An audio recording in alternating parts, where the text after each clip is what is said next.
Hello, and thank you for choosing ProspectX. Today I wanted to make a quick video about the CRM Settings tab.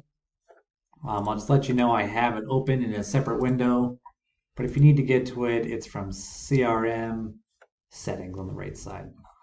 Only the admin will have access to the Settings tab, so if you need to make any changes that you see in this video, reach out to us. And if we have permission from the admin, we'll go and make those changes, or reach out to your admin and they can make those changes for you. One other quick side note is I will be covering everything included within settings and how it's used in the CRM, but I'll be making more in-depth, detailed videos about each module found within the CRM. That way, you'll kind of have just a better understanding of disposition and assets and things like that. So. Let's start with going straight into settings. So the first tab that we see in settings is the general tab. This lists your company detail 1 and 2. Pretty straightforward. If you have a company name, you just list it here, what emails associated with that company, and the PhoneX number you want as well. We can use this kind of from settings info when we're generating contracts and also when we're just communicating within the lead itself. We could always choose this PhoneX number or to send an email from this company email here.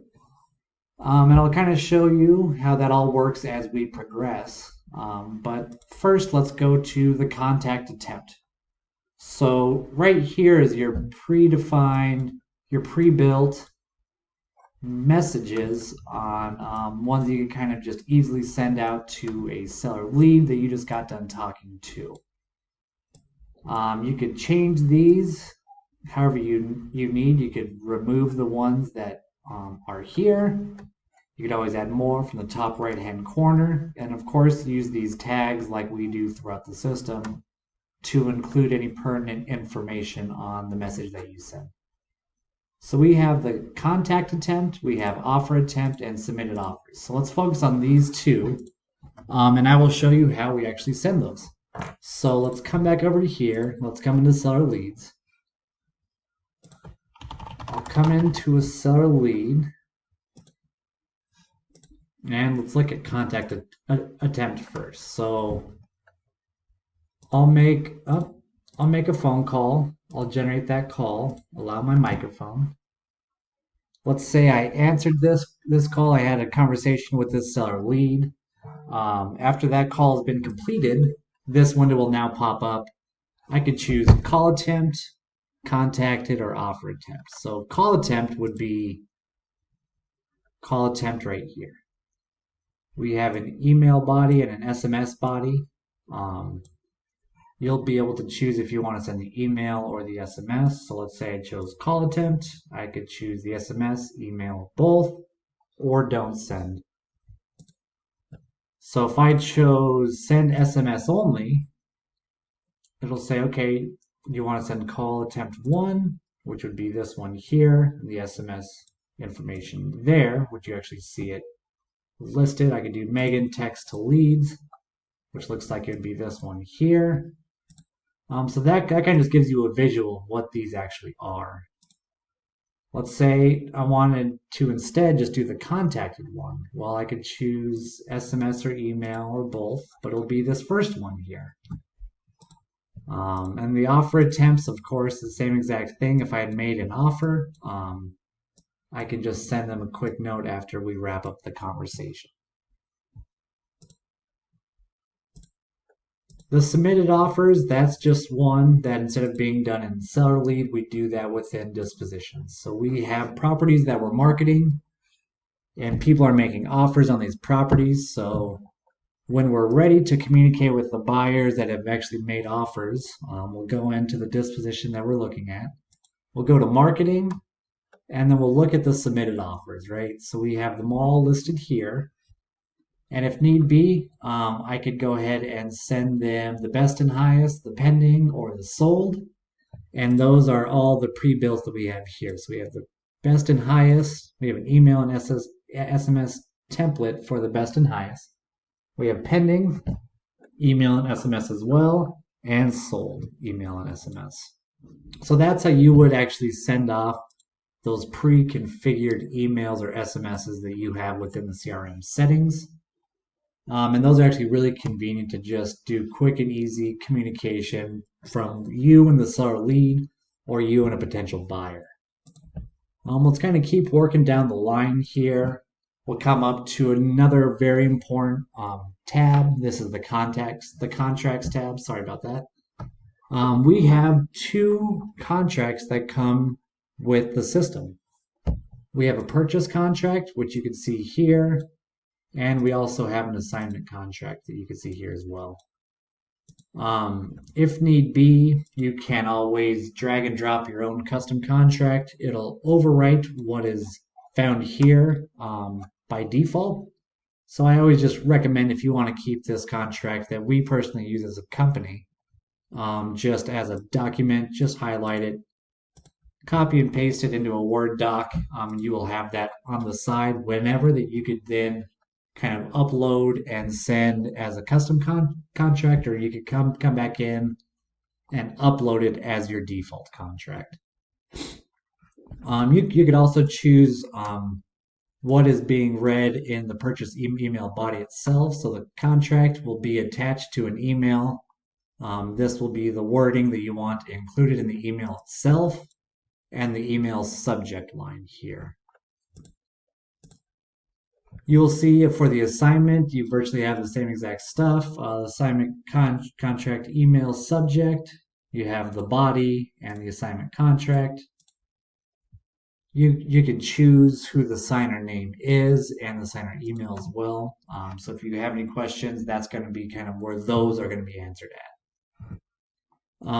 Those contracts, just without getting too far off the rails here. Like I said, I'll be making a video to actually show you the multiple ways you can send a contract and all of that. But if you have any questions, if you're sending a contract within a seller lead, if you choose e-signature, you can choose the default contract, which of course would be this contract here. There it is. Or if you even do like email contract here, you could choose to upload your own or the default one found in settings. So just kind of keep that in mind. Moving on, we have our lead assignment. So this is pretty straightforward, guys. You have managers for your seller leads, your transactions, and your dispositions. What we offer is the ability to round robin them. So if you have a team of seller lead managers and you want, whenever new leads come into the system, that they're auto assigned to kind of each of your lead managers evenly, then you would just come in, you would add their names from the drop down menu, and each lead that comes in will just round robin. So the first lead would go to Kyler, the second lead would go to Mike, third lead would go to ProspectX, fourth lead to Kyler, fifth to Mike, sixth to ProspectX. If you don't have anybody listed in this round robin function, it will automatically assume you want the admin to be the default manager. And if it's just one, it will just assign them all to that one.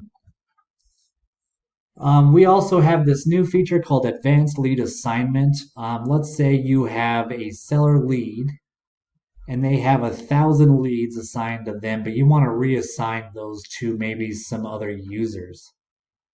That's actually just as simple as choosing which lead or which user you want to assign the leads for. So let's say I want to choose Kyler. I'll click reassign and it says, okay, do you want to assign all of his seller leads, transaction, or disposition? You could choose all three or one or none, and they will go ahead and just auto assign based off a round robin if you do have others listed within here. Now, I will say, just as the quick notes, remove the selected user from lead assignment before proceeding. So if I'm going to remove Kyler's seller leads, I'll just remove him from here first. Okay, that's all that's saying there. Yeah, and that's how you would reassign those. So if need be, you could always do that. And a quick other note, if you get rid of any of your managers, your seller lead or transaction disposition managers, they will automatically just be assigned to your admin, who then you could just reassign those leads in a round robin fashion to your other seller leads from there. Let's talk about external personnel. This is pretty easy as well. Let's say you have a team of cold callers that are not actually managing any leads within the ProspectX system. They just work a cold calling list and they add leads to your system from a web form. Then you could add them to your external personnel and keep track of the leads that they're actually bringing in. So I have a Bobby Jones, but if I want to just add a new one, it really is just as simple as typing in their name. You could toggle their status active to inactive and just edit that field here. This is a good way, like I said, if you want to keep track of the leads that are coming in from an external source, that way you give credit to whomever the cold caller might be. This will make a little bit more sense when we get over to the next tab here. So we have a couple web forms and some webhooks. So the web forms are actually really easy. We have a seller lead web form and an offers web form. The seller lead is really simple. Typically, you'll give this link to a team of cold callers. They will use this web form to input all these new seller leads that they had called from a cold calling list. And if they're worth it, they'll actually submit them to your ProspectX account where your seller leads team can then come in and start working those leads, okay? Let's say this is going to be 120,000. You can choose from your lead buy.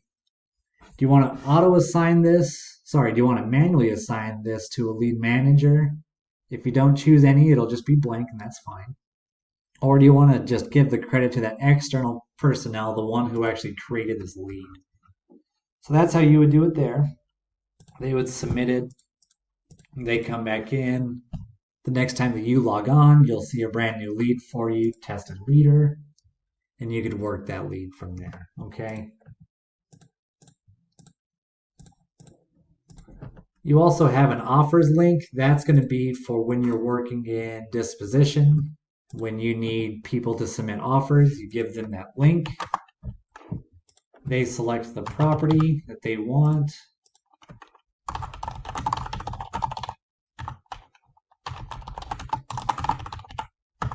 And then kind of just do the same exact thing, but now here they're making the offer. The last one is the webhook. You don't have to worry about this too much now. We've actually simplified the process quite a bit. We now use Zapier, where you just log in to a third-party company. Let's say you have some leads in a different CRM that you were using prior. You would just come in here, you'd go to Zapier, you would link those two accounts and be able to transfer them over. I have a video up that specifically shows you how to do this, so I will include that as well, guys. But don't concern yourself too much about the webhook now. This is kind of the old way to use it. It still works, but we have Zapier now that just really makes it seamless. So these two web forms are definitely going to be something you will be using. But yeah, guys, this is the CRM settings tab in about as great of detail as I can get. I will then kind of go back and show you from kind of the other perspective of how we generate a contract, how we sign in, all of that kind of stuff through another video. So just kind of keep checking the help page, guys. There'll be a lot of resources for you to kind of learn and understand the system a bit more. I hope you found this informative. Thanks again for choosing ProspectX. We hope to see you soon.